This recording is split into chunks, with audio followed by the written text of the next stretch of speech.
परमसुखदं केवलं ज्ञानमूर्तिं द्वन्द्वातीतं गगनसदृशं तत्त्वमस्याधिलक्ष्यम् एकं नित्यं विमलमचलं सर्वधी साक्षिभूतं भावातीतं त्रिगुणरहितं सद्गुरुं तं Namami. Nithyanandam, everyone. We welcome all the participants. We welcome every one of you for today. Today is a very, very special day because in today's program, we're all going to be learning about DNA, decoding our DNA. Nithyanandam, Ma Kavita Tyagarajan, very nice to see all of you. Nithyanandam, Ma Itsk, Ma Hedi Shlak. It's very nice to see one whole group of you actually are very sincerely attending yoga, joining on time, and participating throughout the program. Ma Jnana Yogini, Ma Kaman, and Ma Leafy Zau, Ma Mahabhairava Jnana. Nithyanandam, everyone. Ma Anandeshwari, Nithyanandam. Ma Maha Jadashaktika, Ma Prematavasi, Ma Nitya Naresha. Nithyanandam. Actually, Ma Yogamalar, Ma there are a whole group of you who have been very, very sincerely attending, like Ma Prematavasi, Ma Priyatma Surupini. Just wanted to let you all know, we have the PSM continued education program that is happening as well, which means not just attending the Paramashivoham and learning, but actually living and applying these truths. And that extended program is happening. And all those who qualify as a graduates, like who's attended multiple Paramashivohams, will receive an invitation for that program. And you all can join that to live, to experientially live the Paramashivoham, whatever Swamiji is revealing in Paramashivoham. And you all can join that. And Nithyanandam, in the boys side, I say Ashok Amin, Aya, Nithyanandam, Jia Wong, Nikhil Thakurji, Nithyanandam, Aya, Keegson Wong, Nithyanandam, Robert Smith, Nithyanandam, Srinitya Krishna Priyan, Nithyanandam. Okay, today in the program, we're going to be learning one of the most unique and most important aspects. In today's program, we're going to be understanding about how you can actually manifest the experience of Paramashivoham. What does that mean? How can you awaken your DNA, program your DNA to manifest through you the experience of Paramashivoham? Every moment of your life, how do you actually apply this truth? Our DNA has a major role to play in our life.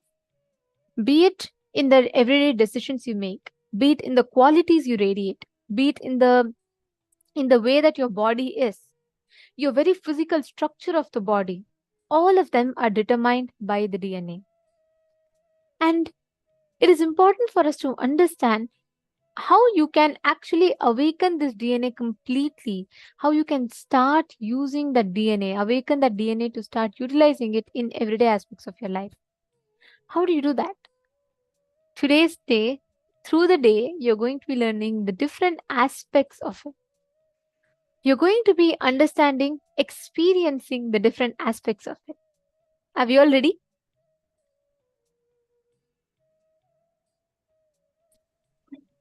Today, all the participants that are here with us, just wanted to tell every one of you, if you have anyone that is, especially the people that have some genetic disorders, please take some time to reach out to them, and that will really help them in their lives, tremendously help them.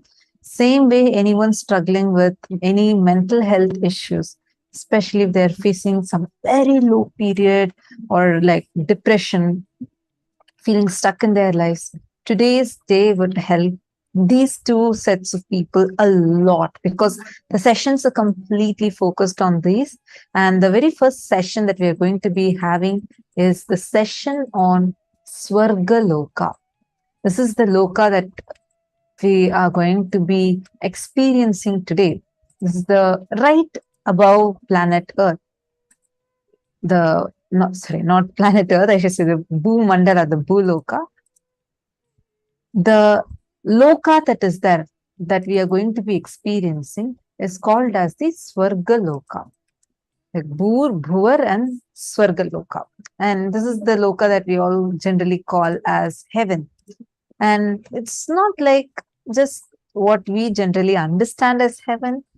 It's not limited to that. It's much, much, much more than that. Swamiji is now going to be revealing its secrets. So let's listen to this revelation now from Swamiji. Swarga is not the heaven ordinary human beings understand. Swarga is not given to you if you believe in some ideas and don't believe in some ideas. Swarga or Naraka is manifested by you, by your time, space, elasticity, elongation possibility. When your space behaves with elasticity and manifests your time, either by elongating it or shrinking it, you manifest Swarga or Naraka in you. The time-space shift, elasticity base on which elongating or shrinking of the time experience happens in your being. That space is your identity. Your identity, your being is experienced by you. It is rooted in your ability to elongate the time or shrink the time. That is where you experience personal freedom.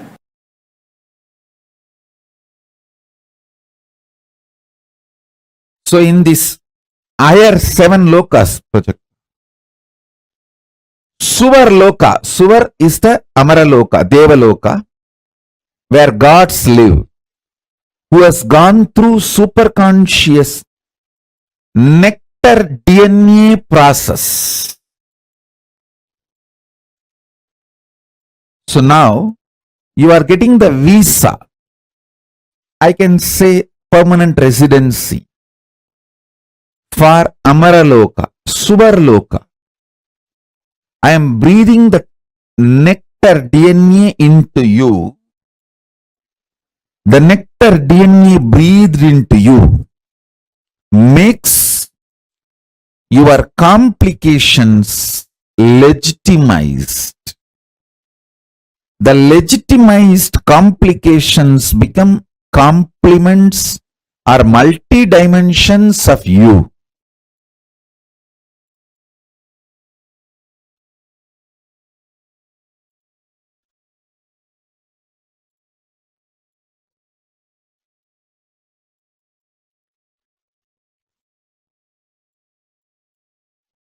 The first loka,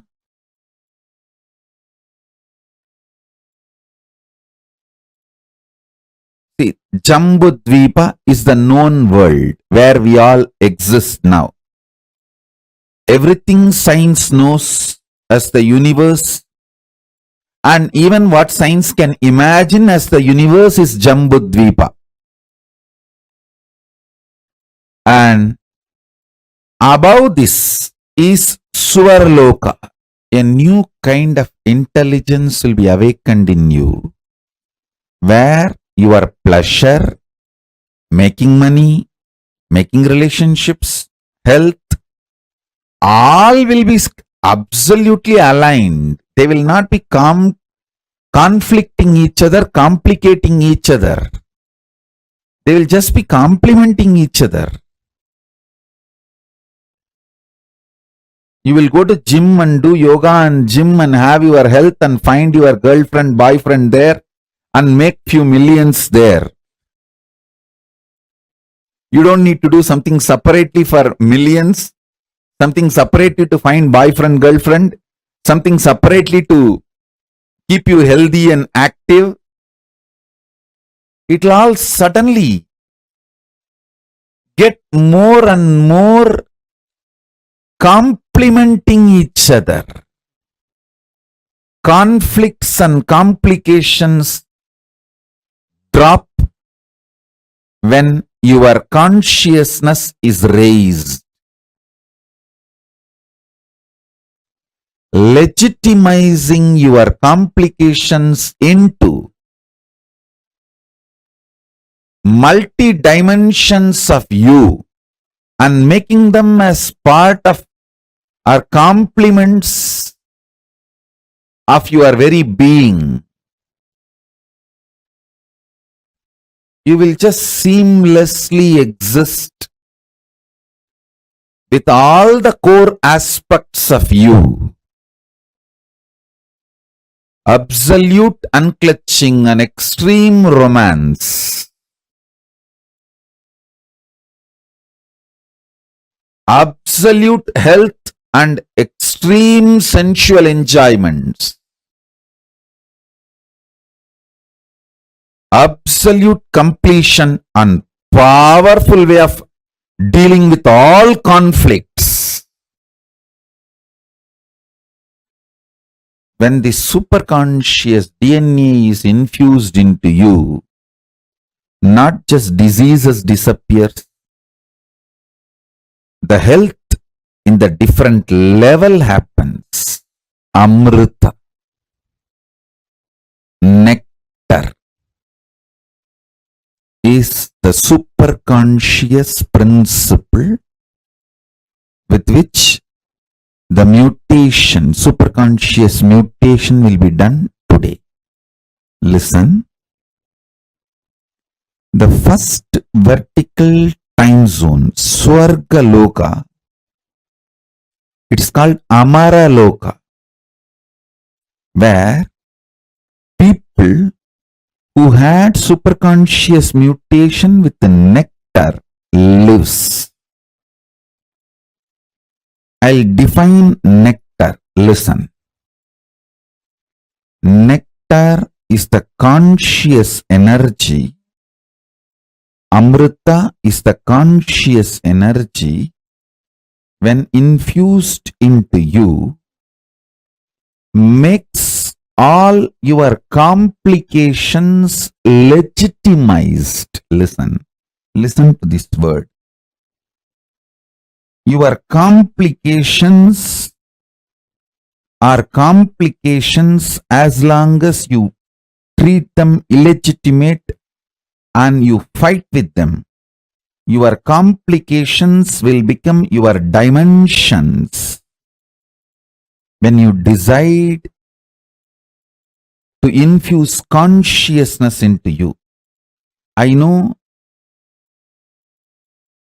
what I am talking. I'll give you an example. You may be deeply interested in your health. You may also deeply interested in enjoying food.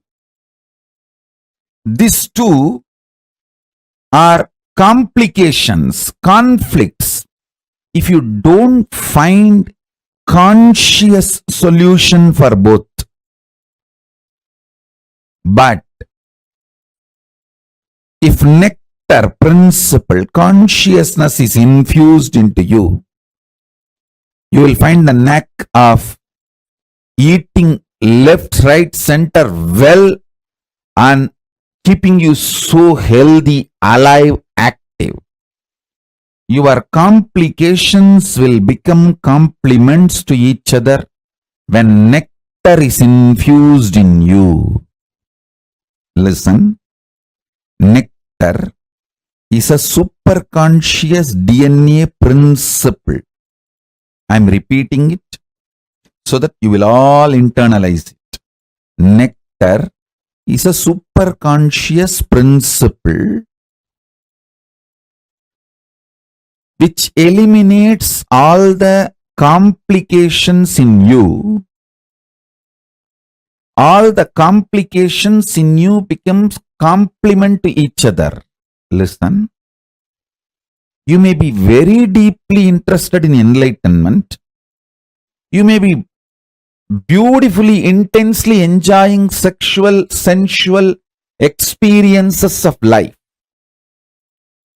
If you are unconscious about these both aspects of you, it can become complication. If Amaratva, nectar principle, consciousness, the nectar DNA, Amrita DNA, if it is infused in you, suddenly you know both are not your intense seeking of enlightenment and your intense ability to enjoy the sex and sensual pleasures are not complicating each other. They just different dimensions of you actually complementing each other. Listen. I mean what I am saying, and I know what all the inferences you will get when you hear these words. I am talking with that clarity and responsibility. None of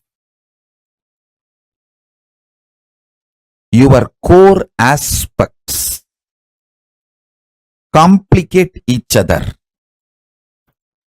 Your fears don't complicate your desires.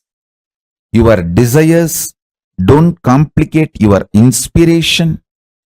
Your inspiration don't complicate your fears. Your fears don't stop your enlightenment. Listen. All your core aspects are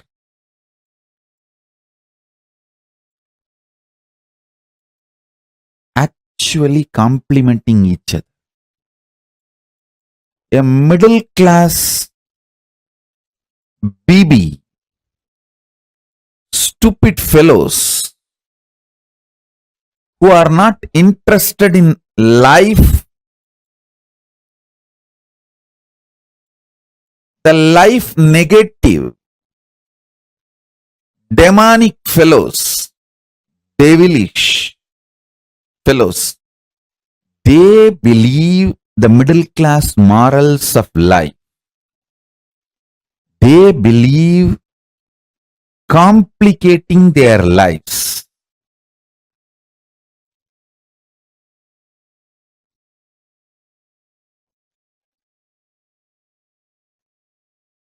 When nectar DNA, Amrita DNA is infused in you, you will realize everything in you is immortal.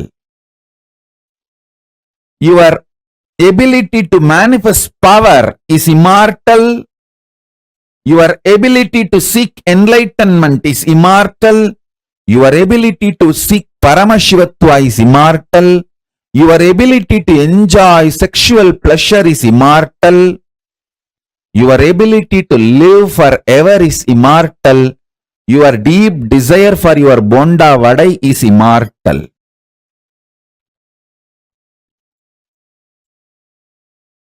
Nothing need to be eliminated or complicated in your existence. Listen, what I am telling you is Deva Rahasya. What I am telling you is the Deva Rahasya. This is the principle of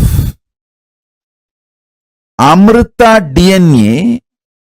When Amrita DNA enters into you, you are allowed into Swarga Loka.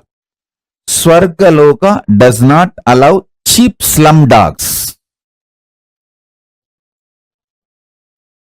It's like you enter into a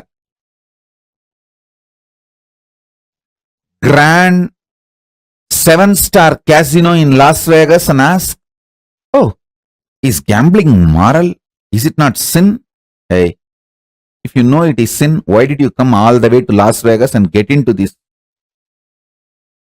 7-star casino, spending thousands of dollars? You have come here to ask this question? Then go and sit where you are and ask all these questions. There are some places the questions have no answer. Those questions just become irrelevant. Swarga Loka is the place where complications become irrelevant. All your dimensions become immortal.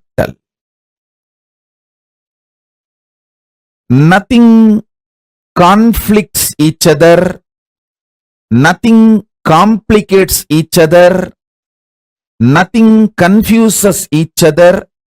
A unique organized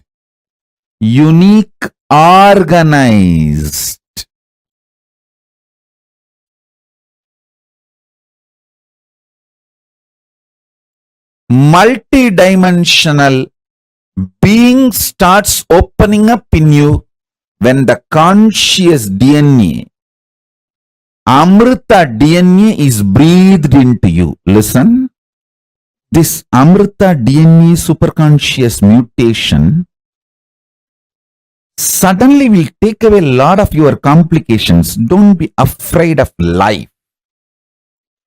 Don't be afraid of life. Don't try to hang on to your slum mind. You always feel, if I work for money, I may not be able to work for relationships, pleasures, romance. I may not have time and energy. If I focus on romance and relationships, the time to maintain my health, either I will have time and energy to go for gym and maintain the health, or to go for dance and build friends, romance, love. This is the slum mentality. Amrita DNA suddenly opens up, makes all your aspects complementary to you. All the complications in you will start dropping. You will make money with the energy which you enjoy. You will make money doing what you enjoy. You will make love, romance, friends, developing your health. You will live longer by eating large quantity of the food which you like. This whole complication or the conflicts and confusion gets burnt when the nectar DNA, Amrita DNA, is added to you. I'll bow down to Ganapati, then Paramashiva, then Garuda. Garuda is Lord of Amrita. He is the protector of Amrita.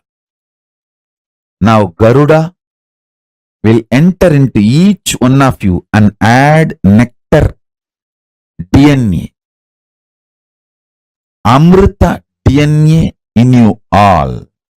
Understand?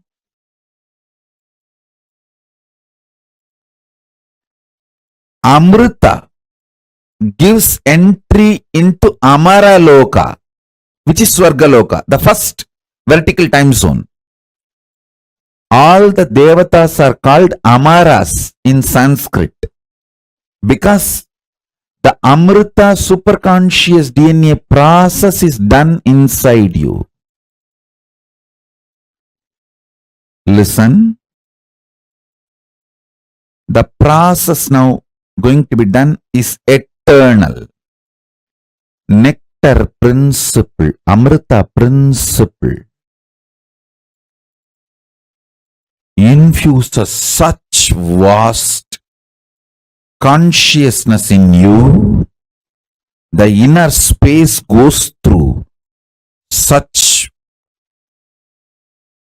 explosive understanding.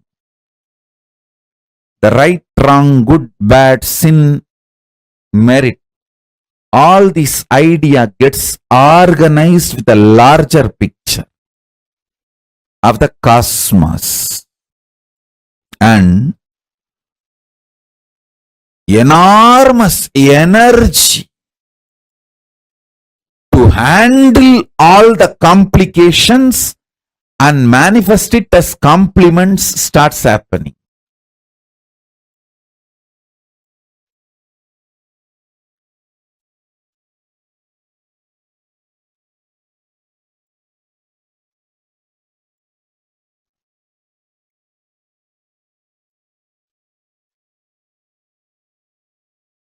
In human level, whatever you perceive as complication, all of that is blasted with Amrita, nectar DNA. And this nectar DNA suddenly makes each of your complication immortal, and that becomes complement dimensions of you. No more complication.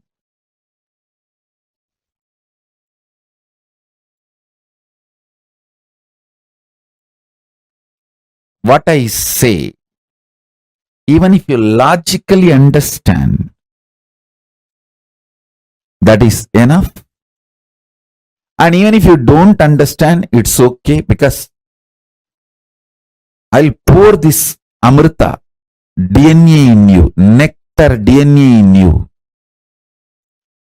Amrita Tattva, Amritatva in you. Most fortunate are those who are going to experience today's superconscious mutation process, because today you will see your ability to enjoy the sensual pleasures and your ability to manifest power both expands. Both are not conflicting each other. Both don't complicate each other. Both actually complement each other. Your inner conflicts and complications will get legitimized by your own experience as Amara, nectar DNA. Amaratva, your middle class morals will leave you. Your middle class mentality will leave you. First, you need to taste Devaloka, Amaraloka, only then you will move to Kailasa.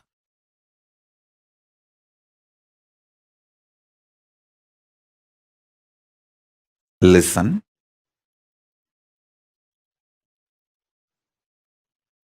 I am making simple statements. Listen intensely.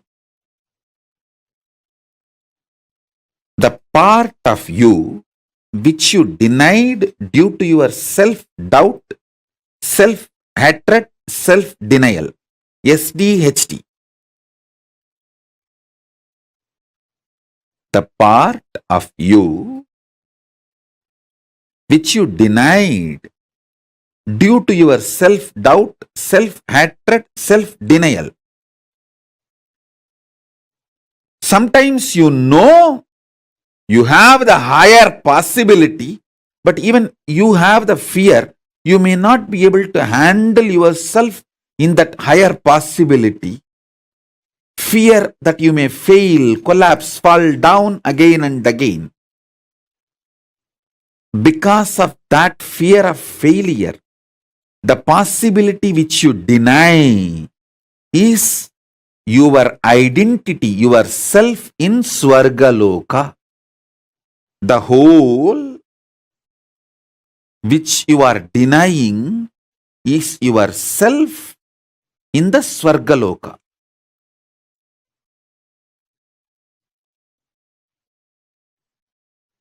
When you decide to live that whole,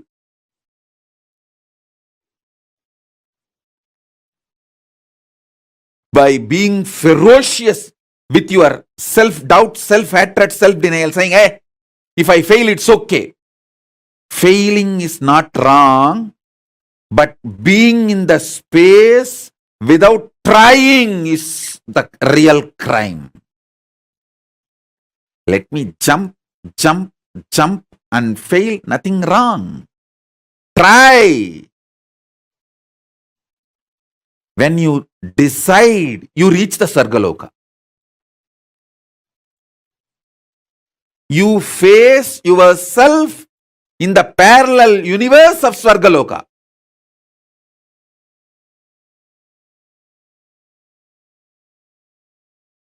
When you are frustrated, angry, I tell you, highest renunciation, greatest tyaga is renouncing your self-hatred. See, Paramashiva worshipped in Devaloka. In Indraloka, he is called as Tyagaraja. I was wondering, Paramashiva worshipped in Swarga should be called as the Raja of the pleasure, king of pleasure. Why is he called as Tyagaraja? Musukunda Chakravarti, the Chola king of Tiruvarur, when he went to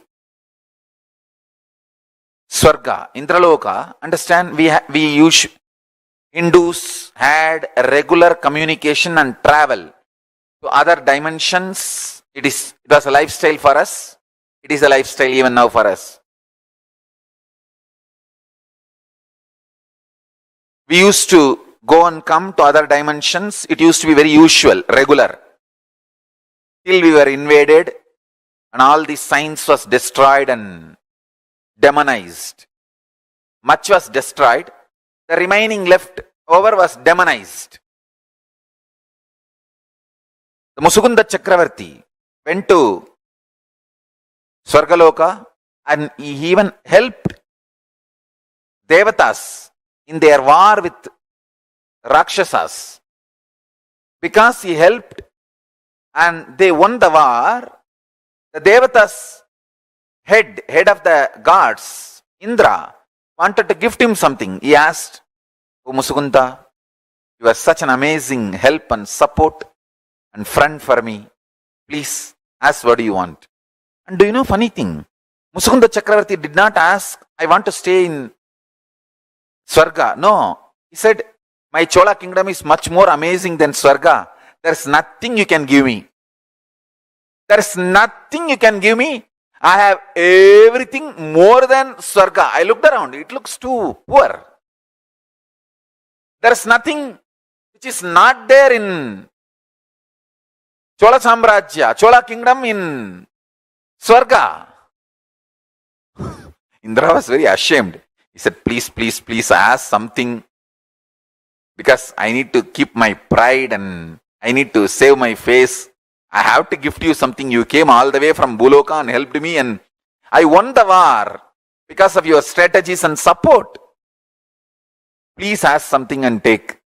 So it will give me a feeling fulfilled. And I showed my gratitude. Then Musukunda Chakravarti Said, all right. One thing I liked in your Devaloka, Indraloka, the beautiful deity of Paramashiva you are worshipping. In Tiruvarur we have a great temple, but our main deity, Paramashiva, is Swayambhu Murti. The deity you are worshipping is an amazing deity. I wanted to take this deity as a Utsav Murti for my Tiruvarur temple. Indra was first, he was shocked that because his own Atma Murti, the worshipping deity, he is asking. Then finally he felt, all right, anyway, he asked for some gift, so I should not say no. And he gives the deity to him. That deity is called Tyagaraja Swami. So the god of Devaloka is Tyagaraja. It should be Bhogaraja. If you see logically, Mahadeva's version who gives all the Bhogas, like either it should be Swarnagarshana Bhairava or Bhoga Raja, something like that, who gives all the pleasures. But surprisingly, God of Indraloka is called Tyagaraja. I tell you,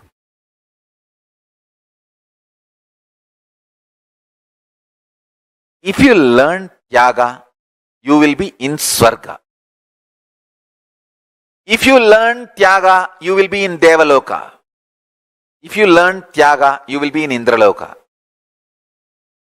Actually, as per the document, it says the god of Devaloka. In Devaloka, there are 3 divisions. Swarga. Swarga is like a name of that whole dimension. Bhur, Bhuva, Suva. That whole dimension is called Swarga. In Swarga, Devaloka.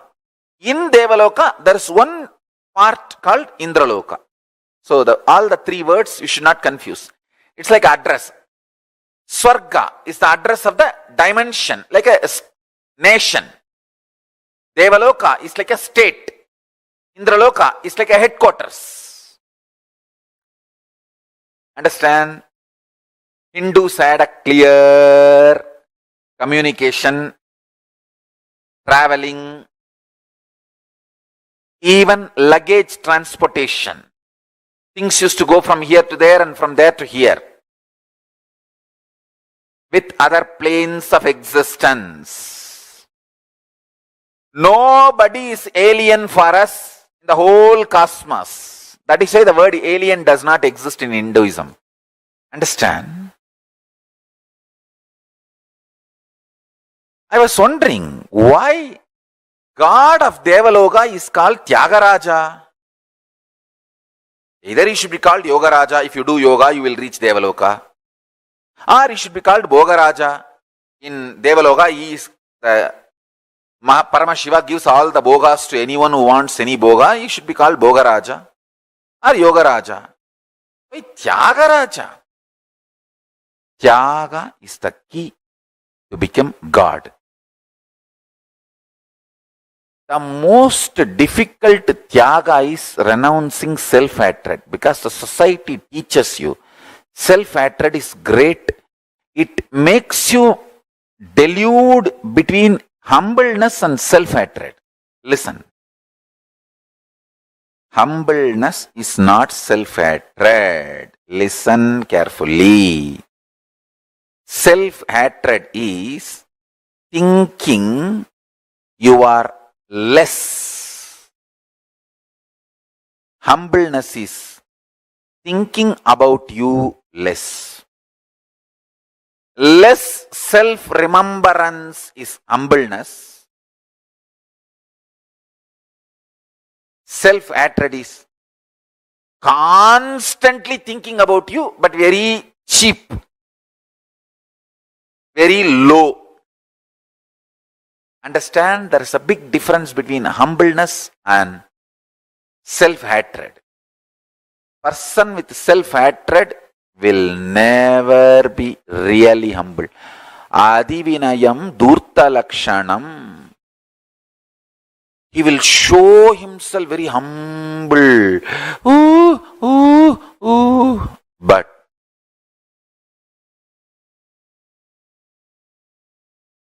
he is not humble. Understand? A real humbleness will be out of powerfulness.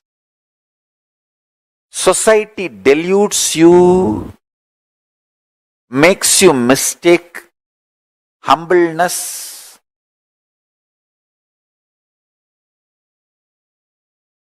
your humbleness as self-hatred, and as you always in the state of self-hatred so that you will be humble.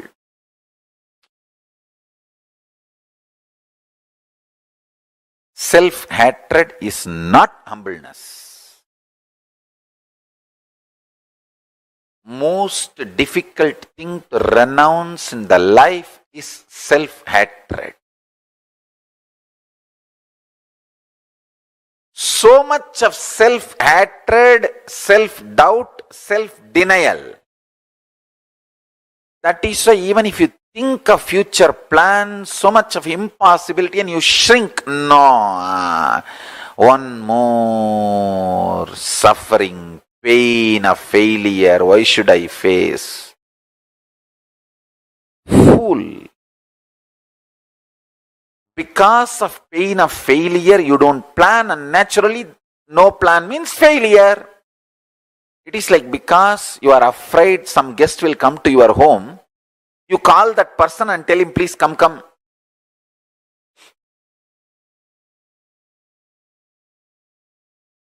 You are afraid failure will come to your life, and you stop planning and force the failure to come to your life. Self-hatred, self-denial, self-doubt. Most difficult thing to renounce in your life is SDHD. Renounce that.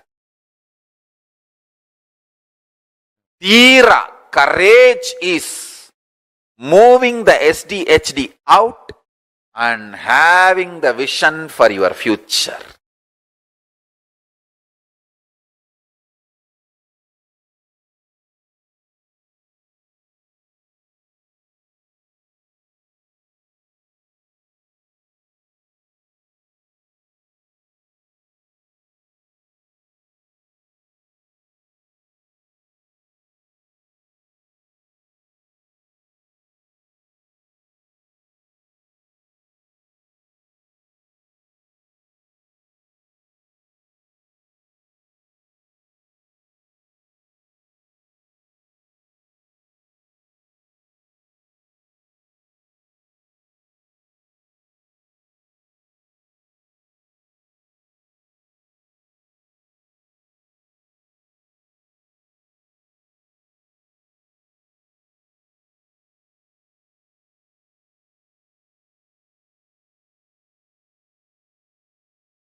Swarga Loka, the first parallel universe after Bhuvar Loka is Swarga Loka. That's actually the first proper parallel universe, because Swamiji says Bhuvar Loka is just like an open dimension. There's no Loka there. It's just like a space.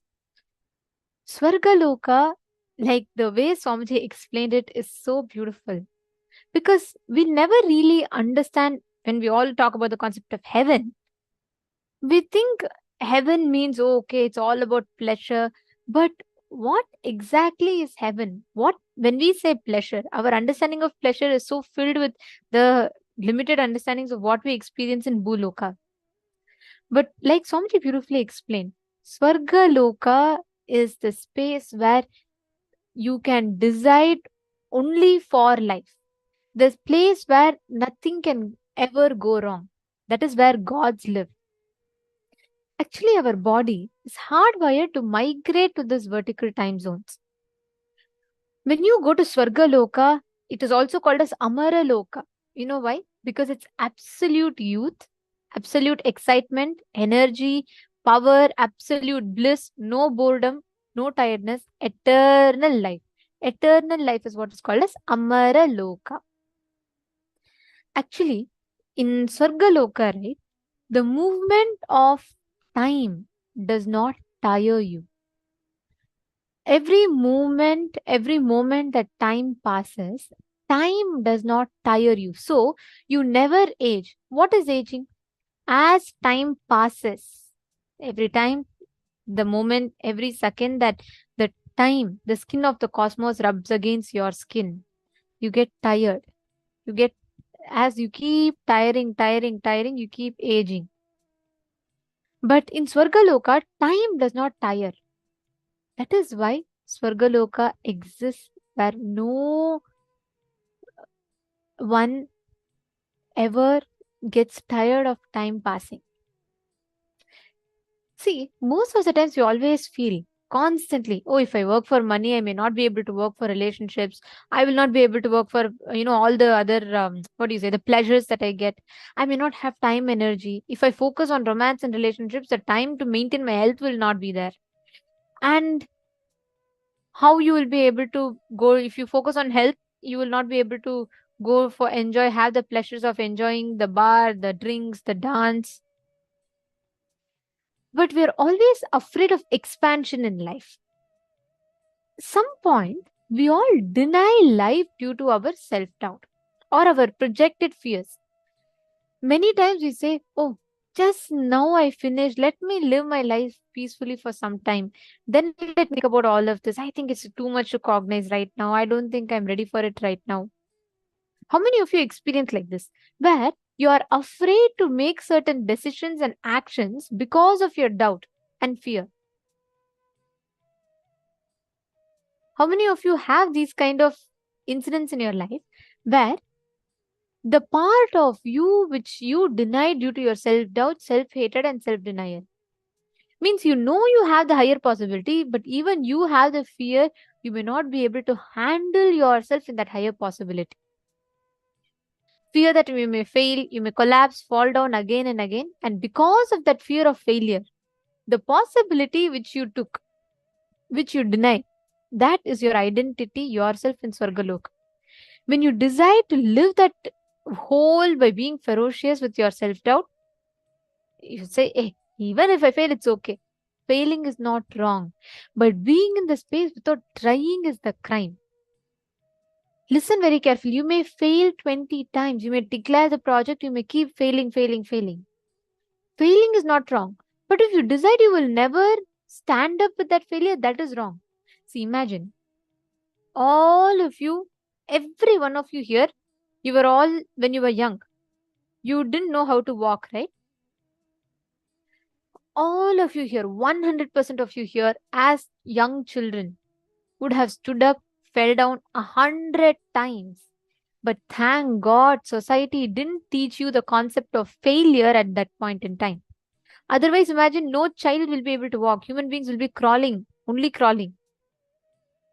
Why did we start walking? Because when we are young, our consciousness expresses itself. We do not put that blockage called failure. Because you don't give up, you keep doing. That's why you start manifesting. Otherwise, this concept of failure, this concept of, oh, this is not happening, it is a failure, comes in and just disrupts the whole inner space. Otherwise, Ma, Melanie is saying, Ma, that is such an astounding thing to realize. Isn't it so true, Ma? Like, imagine, otherwise, all of us would have by now only been crawling, correct? Imagine the first time you fell, if your mother told you, oh God, it's a failure. You're a failure, you're not being able to stand. If the concept of failure was introduced to you, the whole humanity would be like lame. Nobody will be able to walk, will be crawling. Or probably never realizing a potential even to move. Because you did not know, first time when you fell, you thought it's okay. Again, you stood up. It was not second time you worked. 100 times you would have fallen.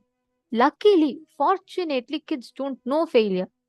That is why Swamiji tells failure is a crime. Means labeling things failure. You can fail. Things may not happen. But stopping at that without trying is the real crime. That means Swamiji tells that's worse than suicide because you're destroying your own possibility. You're denying your possibility. How many of you are catching this? See, for example, you may be in a situation where 5 years you try to earn money, but you're not able to make money. Again, being afraid of trying is the crime, is the Atmahatya, is a spiritual suicide you commit. Because just by you deciding not to further, you are denying a possibility of yourself. Actually, I request every one of you here to take a few minutes, pen down what are all the decisions you made where you denied because of your self-doubt or self-denial. Take a few minutes and please pen down all the situations where you denied your higher possibility because of your self-doubt and self-denial.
Please relax.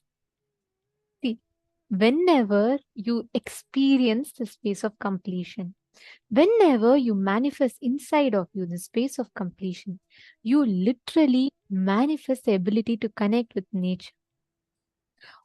Today, we're all going to be manifesting a beautiful power called the power of Bhutajaya, the power of oneness over the elements. Every one of you that are sitting here right now, whenever you tune yourself into the space of completion, right, you actually start manifesting the ability to connect with nature. You start manifesting the ability to experience that space of oneness. See, this is not power over nature. You can never have power over nature. If you try to have power over nature, then you will never, nature will simply just show you its reality. It'll just one tornado is enough for you to be finished. You can never try to conquer something. This concept of conquering is completely westernized idea of way of thinking. This power is power of oneness with the elements. When you connect yourself from the space of oneness, this power manifests in you. Take a few minutes. I request all of you to connect with wind. Just sit, experience tremendous friendliness with wind. Just connect to it and play with it. Just play with the wind energy and try using that wind energy to move a curtain, to turn off a flame. Try using that for something, but intensely sit and do it. You will Paramashiva immediately actually see to the wake way up in the you. manifestation will start happening. Just remember this one powerful cognition. This Mahavakya puts me in Samadhi. This is spiritual lullaby for Samadhi and Suprabhatam, wake up song for Paramashiva in me. For Paramashiva to manifest. With this one spiritual powerful cognition, chant this Mahavakya.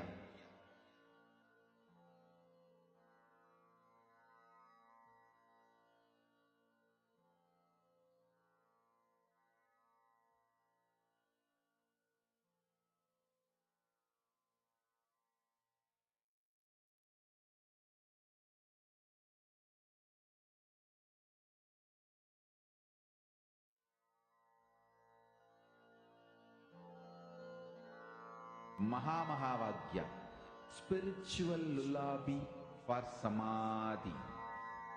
And Suprabhatam, wake up call, wake up song for Paramashiva. For Paramashiva to manifest. With this one spiritual powerful cognition, chant this Mahavakya. Om Nithyananda Paramashivoham. Om Nithyananda Paramashivoham. Om Nithyananda Paramashivoham. Om Nithyananda Paramashivoham. Om Nithyananda Paramashivoham. Om Nithyananda Paramashivoham. Om Nithyananda